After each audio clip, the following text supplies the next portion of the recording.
E aí você me pergunta, ai Lu, será que o erro sou eu?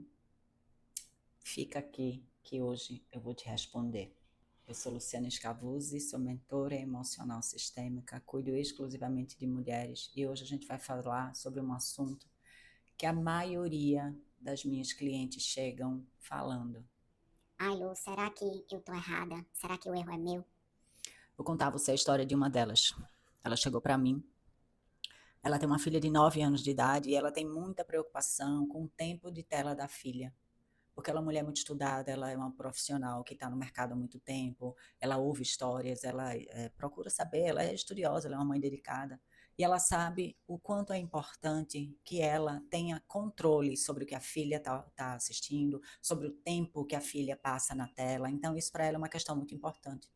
E ela tenta fazer esse controle dentro de casa. Só que o marido dela, por outro lado, é daqueles que, deixa pra lá, isso não tem problema, isso é o de menos. E ele acaba desautorizando ela na frente da filha. E ela por já ter falado várias vezes, ela acaba hoje em dia se calando. E esse se calar gera dentro dela um incômodo, gera dentro dela uma insatisfação, não só pelo fato dela saber que ela se calando, ela está deixando de cuidar da filha da maneira como ela entende que deveria ser. Mas ela se incomoda principalmente porque ela está calando a voz dela para uma coisa que é muito importante. Então é exatamente sobre esse silêncio que muitas de nós acabamos exercendo, né? E que gera dentro da gente um incômodo muito grande, gera dentro da gente uma insatisfação muito grande, inclusive colocando a gente para baixo, né? Dizendo, olha, tá vendo? Você devia ter ficado calada. Para que você falou isso? Quais serão as consequências desse, né, de você ter falado, de você ter reclamado? E é exatamente sobre isso que eu quero trazer para você agora uma clareza. E eu gosto muito de trabalhar com perguntas, e aí eu pergunto, mas de onde vem esse silêncio, né? Por que uma mulher que no trabalho ela é tão assertiva, ela fala tanto a opinião dela, ela tem uma opinião firme, mas quando ela chega em casa, muitas vezes essa voz dela é calada. Por que isso acontece? Existem famílias em que a voz do homem é a voz superior, que o que ele fala é o que está certo. Filhas de pais que eram autoritários dentro da família, onde a figura masculina era a que prevalecia, era quem tinha a última palavra, e a mãe ficava calada, a mãe ficava na dela. Crianças que foram criadas nesse ambiente familiar entenderam que a voz que conta é a voz do homem, a voz do superior, afinal é ele que banca a casa.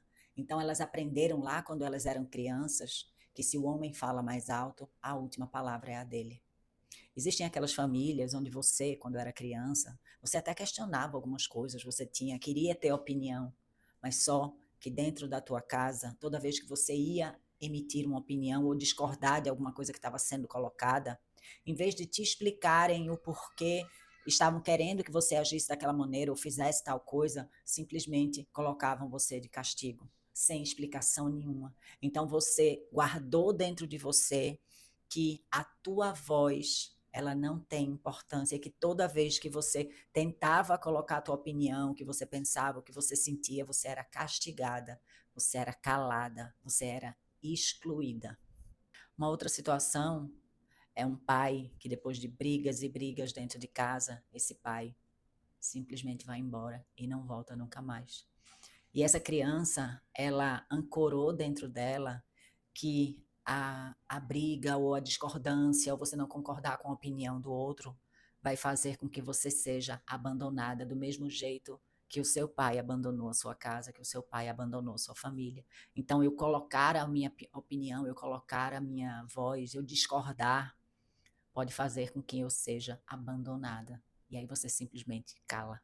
Esses foram só alguns exemplos que eu trouxe de situações onde a criança aprendeu o quanto é perigoso emitir uma voz, emitir uma opinião, sustentar o que você acredita.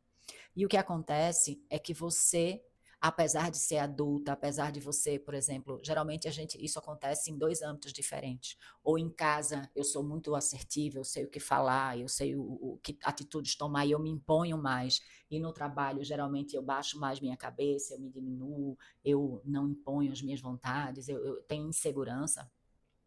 Ou geralmente é o contrário, eu sou um profissional super assertiva, no trabalho eu não tenho nenhum problema de colocar minhas opiniões, de colocar o que eu acho, o que eu penso, de valorizar as minhas ideias, mas quando eu chego em casa, quando mexe com o emocional, quando mexe com a família, quem assume o leme é a emoção da criança. E porque você sente essa dualidade, porque você sente essa dúvida, inclusive, quando chega, Lu, será que o problema sou eu? É justamente por causa disso porque você tem uma mentalidade adulta, você sabe o que é certo, você sabe o que é errado, você sabe que aquela tua opinião ela é importante, mas na hora de colocar para fora, quem vem junto com essa emoção é a criança. E lembra que eu expliquei lá atrás? A criança aprendeu a calar. Ela aprendeu que ela impor a voz dela ou ela dizer o que é importante para ela é perigoso. Ela pode ser abandonada, ela pode ser castigada, ela pode. A voz dela não tem importância. Então, quando você está imbuída dessa emoção da criança, você simplesmente cala. E aí causa dentro de você esse incômodo, esse sofrimento, essa dor, porque é a tua mentalidade adulta, que sabe que você tem razão, contra a tua mentalidade infantil, que está presa naquelas situações que viveu lá quando era criança. E aí, nesse momento, é quando você sente a cobrança. Você cobra um comportamento adulto, mas a tua emoção, ela está atrelada lá àquela criança que foi ferida. É a voz da criança que fala mais alto. Isso acontece enquanto você não tem consciência desse ciclo. Essa forma de agir, essa forma de sentir, ela é muito inconsciente. E o primeiro passo para que isso comece a mudar, para que você faça com que essa adulta ela tenha voz, você precisa primeiro ter consciência sobre isso, ter consciência que isso está acontecendo, ter consciência que essa voz foi calada, ter consciência de que sim, agora você está autorizada para falar, agora você tem competência para falar, agora você sabe o que você está falando e agora é importante você colocar a tua voz no mundo, tuas opiniões. Não é mais o tempo de ficar calada, você não é mais aquela criança que tinha medo, que tinha angústia e que precisou, na verdade, se proteger para sobreviver.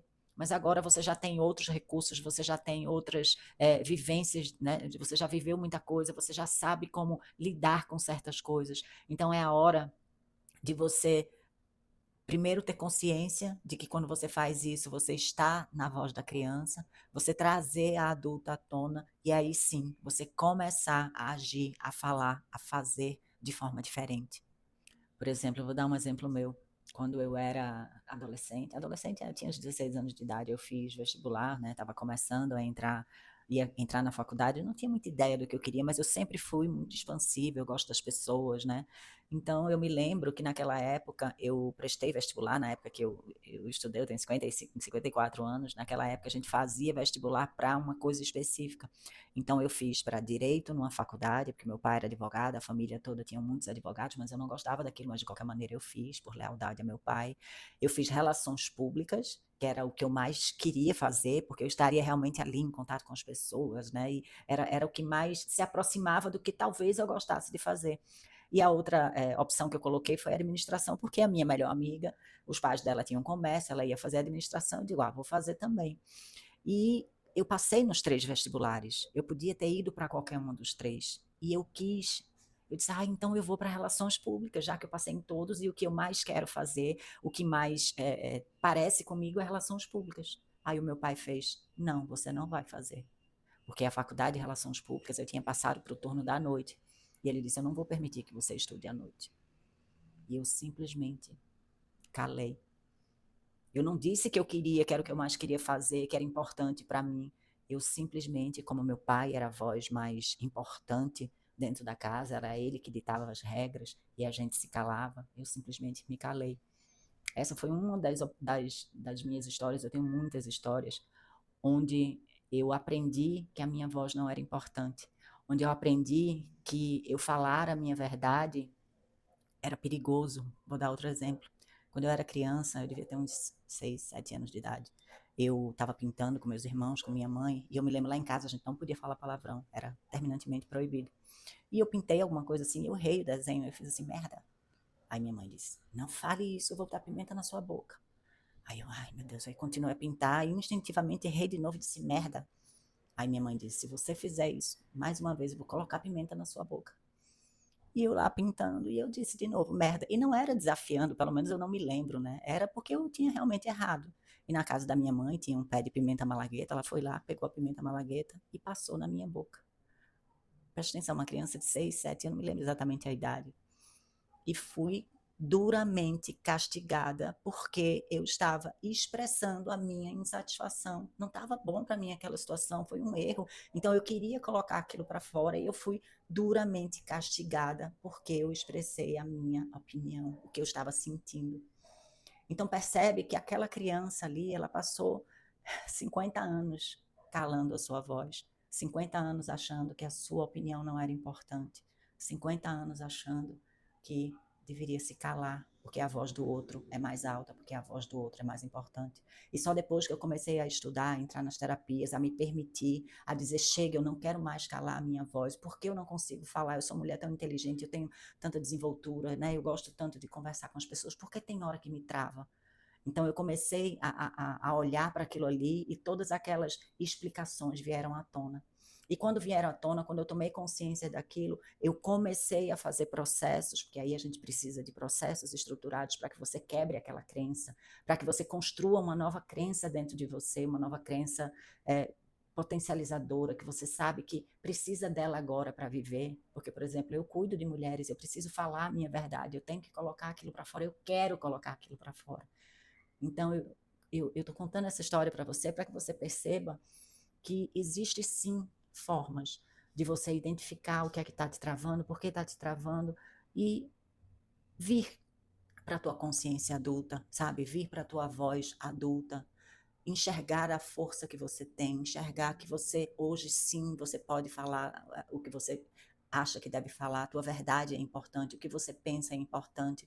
Então tudo isso a gente precisa falar, a gente precisa entender, a gente precisa buscar dentro da gente as histórias que fizeram com que a gente tenha o comportamento que a gente tem hoje, não para ficar lá sofrendo e remoendo, eu não acredito nisso, mas apenas para que eu entenda e que eu entenda principalmente que eu não sou mais aquela criança de 7 anos de idade, que eu não sou mais aquela adolescente de 16 anos de idade que não tinha voz, que agora eu sou uma mulher, que agora eu tenho entendimento, que agora eu já passei por várias situações na minha vida e agora eu sei o que eu quero e eu vou exercer esse direito de falar o que é importante para mim. Você não pode mais se calar, você não precisa mais se calar. E aí, a resposta que fica no fim é: dá para mudar? Dá para mudar, claro. Mas a primeira coisa é você entender que você não é o erro, que o erro não é seu. É ir lá atrás, buscar a origem daquilo, ou mesmo que você não saiba, você entender que agora você precisa colocar a tua voz. Se você está sentindo esse incômodo dentro de você, é porque essa voz precisa sair, essa voz está querendo sair, essa voz está pronta para sair. Então, esse vídeo eu quis trazer justamente um pouco de clareza sobre de onde vem esse nosso pensamento distorcido, de sempre achar que a gente está errada, de sempre achar que a gente deve se calar, de sempre achar que a gente que a nossa verdade não tem importância. Chega, isso não é verdade. Você é importante, a tua voz é importante, você não está errada. Você simplesmente precisa deixar a voz da criança lá atrás, acolher a dor que ela estava sentindo e dizer: você não precisa mais agir dessa maneira, agora eu estou no comando. E eu vou falar, porque a minha voz importa e eu não sou um erro. Mas antes de ir embora, me conta aqui nos comentários qual foi a tua história que justifica esse teu pensamento de: será que eu sou um erro? Faz aí uma análise depois de tudo que você ouviu. Será que você conseguiu identificar por que você ainda continua perguntando: será que eu sou um erro? Mas que a partir de agora você não vai mais perguntar. Comenta aqui embaixo comigo. Qual foi essa situação que fez com que você desconfiasse que talvez o erro fosse seu?